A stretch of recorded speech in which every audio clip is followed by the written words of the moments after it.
The time has finally come. Blackmagic goes full frame. This is the Blackmagic Cinema Camera 6K.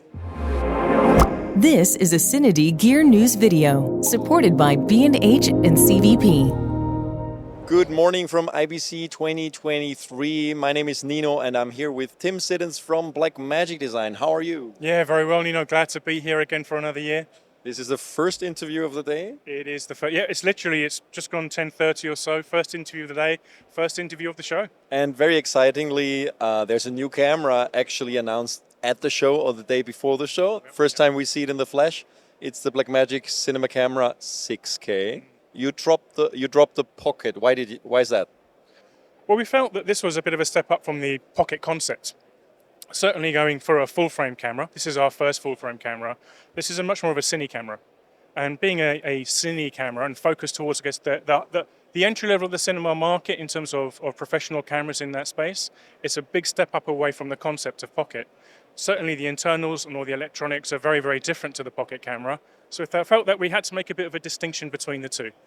But let's start by talking about what's similar, and that's the body and everything around it, right? Yeah, absolutely. So being a kind of a step up from the pocket camera range, we recognized that a lot of customers wanted to move to full frame, but those customers already made big investments in both their workflows, in their operating methods, the ergonomics of the camera and accessories that go around the camera.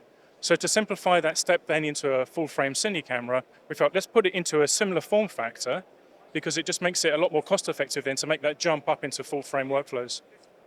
Now we see a new lens mount. We see the Blackmagic kind of quietly joined the LMount alliance. There was never like a press release around that. And actually yesterday driving in the afternoon here in Amsterdam, we were talking, actually they never publicly announced that they're part of LMount, but now we have the confirmation. Yeah.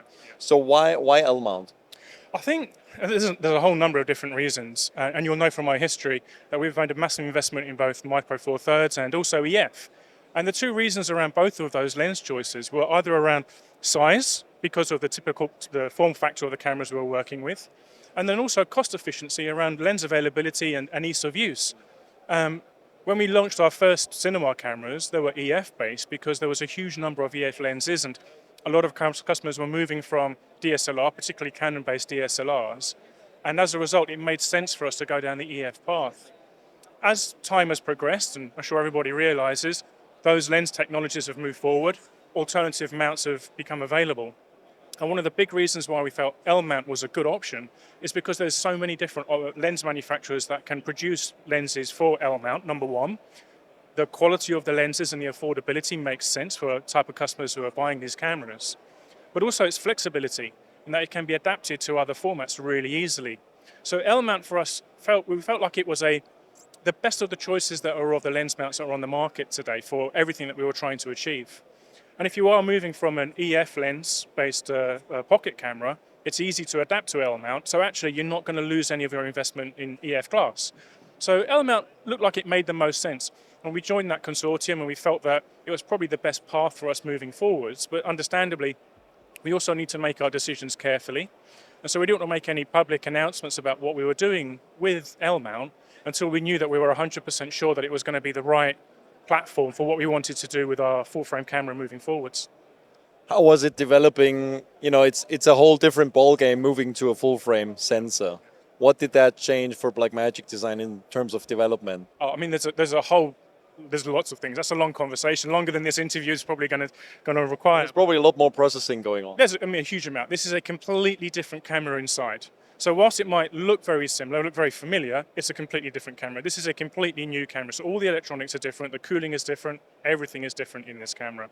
And as you can probably see from the shape and the size of it, of course, being L-mount, totally different in terms of flange distance. People have been really excited about on the last release that we finally got built-in NDs. Yes. Now those are gone again. Yes. Why is that? Well, exactly those reasons I just described about the flange. We would love to have put the NDs into here, but because you have such a short flange depth, and on the 6K Pro, that's an optical sensor with a mechanism, and we couldn't fit that within the flange depth of what was required for L-mount. You probably would have meant to change the body design entirely, right? I mean, the body's changed anyway, But the challenge you have, the distance between the back of the lens and the sensor on this is so shallow that we couldn't put that same mechanism into this particular camera body. So there is a mechanical reason why we couldn't make that work in this particular style. There's another reason as well. We felt that whilst the 6K Pro is more of a versatile camera, it's very easy to take into different shooting environments, and putting the ND filters in there makes a lot of sense just from a practicality point of view.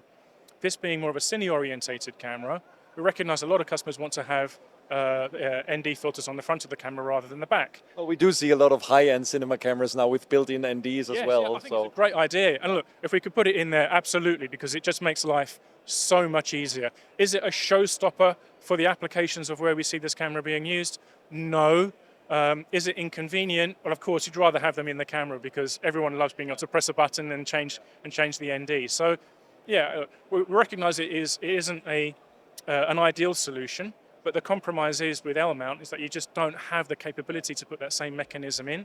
So it was one of those situations where we thought, well, based on its perceived applications, is it one of those features that if we can't get it to work, is it going to cause a massive problem?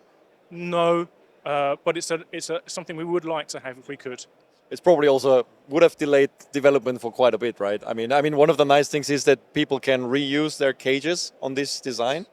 I heard unless it's top mounted, right? There's something different about the screw here? Yeah, there's slightly different. Well, because the flange depth is different, there's slightly relocations in terms of some of the screw mounts. So it just depends on the cage. Some cages will fit, some cages won't do. I don't have a definitive list of which ones will or won't yet because this is so new.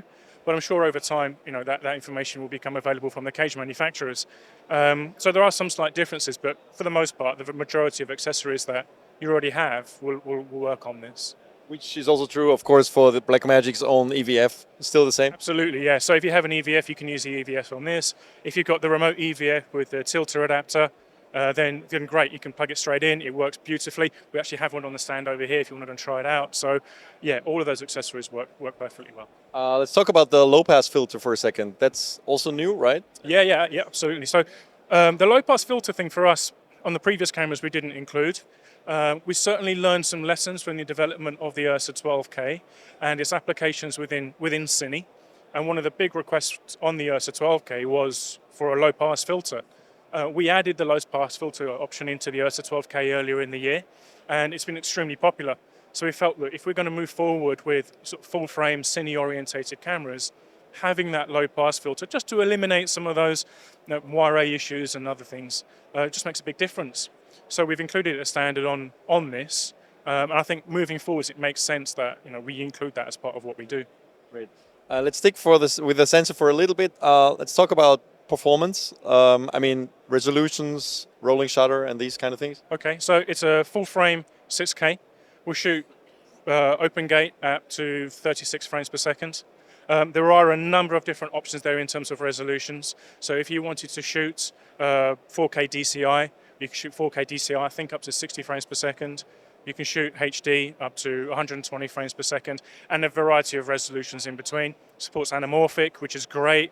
I'm really looking forward to seeing some beautiful anamorphic stuff coming through on this camera. So many lovely lenses out there, and the number of requests we've had from customers who are wanting to shoot anamorphic on full frame, and we haven't had a solution to that. We now do. So I'm quite excited to see what comes of that. Images look absolutely beautiful, and I think one of the things that I'm really excited about with this particular sensor is the feel of the image. Now we talk about resolution a lot, we talk about frame rates a lot, but sometimes we don't talk about feel. And I can remember back in the day, sometimes those low resolution sensors were creating such beautiful looking images that even high resolution sensors today you can't compete with because they don't. Well, I think the original pocket camera is a good example. I mean, there's still people like amateurs mostly now, but out there who are using this because they just love the image out of the original pocket. Right? Yeah, absolutely. It's all about feel. For me, it's about feel, not about resolution. And this creates a beautiful feeling image. And a large part of that is because of the sort of reduced dot pitch within the sensor and the slightly larger pixels there. I think they're 5.94 microns per pixel. And as a result, what you get is a very different feel. I mean, that does lots of different things. It reduces noise, of course. It gives you much nicer looking noise when you have noise, much more natural looking noise. But the feel that you get from this is much more I'm going to use kind of a phrase, cinematic, but it does feel like that. So, you stick an anamorphic on here and go and push it out. I want to see what that looks like. I'm really excited about getting this into customers' hands just so they can go and test it and see what comes back. Well, what do we have in terms of frame rates? Like if I want to shoot high speed, what can I do? So the highest frame rate it will shoot is at HD resolution. That's at 120 frames per second.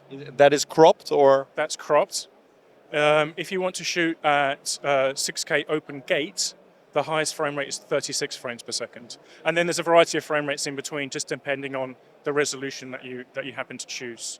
Let's talk about codecs and recording options. It's a new card standard in there. Yeah. So this is our first camera first cinema camera with CF Express. So that's a big difference for us. Firstly, because the resolution that we're recording. Secondly, because of the data rates that are going to be required, we're going to need to have that faster media. This will record Blackmagic RAW up to the 6K resolution, and it will also record real-time H.264 proxies. So you've got two different files that are created simultaneously on the CF Express. This also has the USB external recording. So if you want to plug in an external media device and into the USB port on the side, it can record to that as well. Grant mentioned in the launch video yesterday that the real reason for the proxy creation is to prepare the camera for the Blackmagic cloud, right? Yes. Yeah. Well, I think there's a couple of good reasons for it. I mean, personally, I think it's great having access to a proxy. Just from a workflow perspective, it makes life a lot easier sometimes, especially when working with multiple people. But that's exactly kind of the catalyst to moving into Blackmagic Cloud. And one of the things that we've launched at the show is the Blackmagic Cloud storage and the ability to go directly from camera into the Blackmagic Cloud for collaboration. People often think about cloud as being somebody else's storage. The way that we look at cloud is much more as a facilitation of getting content from, acquisition through to creatives as quickly as possible. So the goal being that this will then take on the software that we've already launched on the Ursa Broadcast G2, and that we've announced today at the show with the Apple iPhone app, and that's the ability to go directly from camera using a Ethernet or a mobile phone connection and send those proxies directly to the creative team wherever they may be.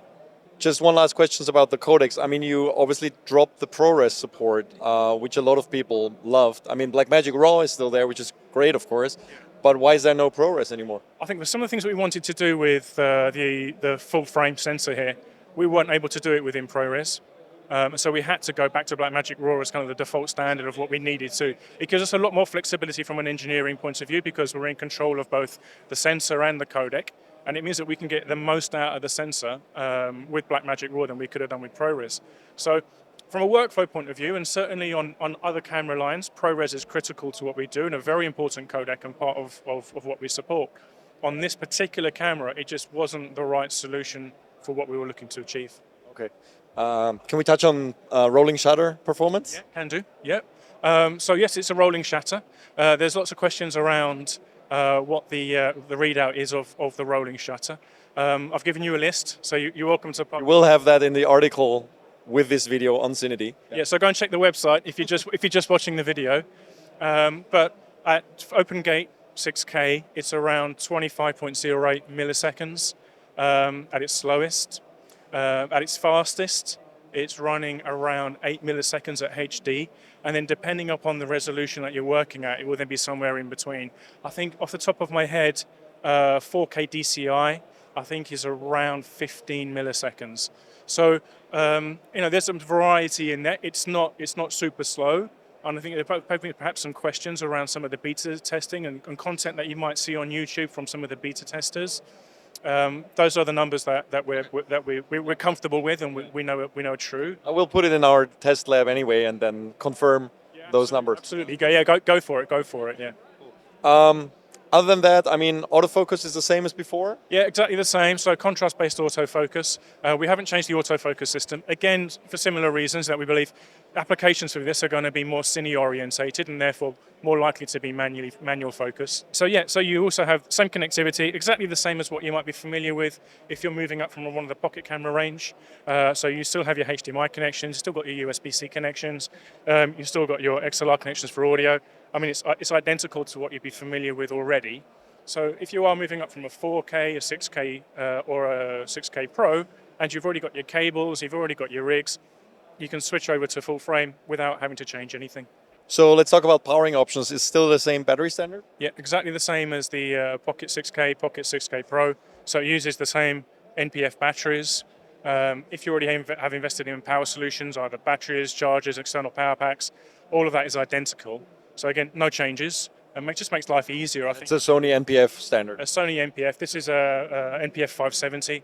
So yeah, if you've already invested in those, then you're good to go. Pricing availability? $2,595 US, and it's available right now. That's nice. Blackmagic learned the lesson. Camera is available now. All right. Thanks everybody for watching. Stay tuned for a lot more videos from IBC 2023, and don't forget to subscribe to our YouTube channel.